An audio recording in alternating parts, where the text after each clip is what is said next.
Mwaka mzima mtu linaipa mwalimu alafu ananiambia mimi siku za mwisho ni 40. Acha kunidanganya basi na wewe. Mbona unakuwa mbishi? Siku za mwisho 40 wapi? Umekuja kusoma au kupingana na anacho?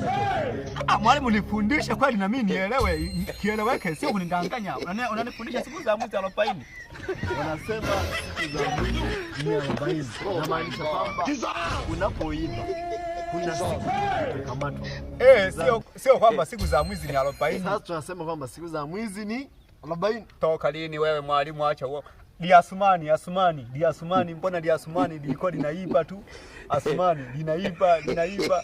Wala hata hizo za 40 zikapita. Habari tu ulikuwa unamhesabia kwamba leo ameiba. Wewe Asumani mwalimu, Asumani lieli. Unajua lieli Asumani kibaka.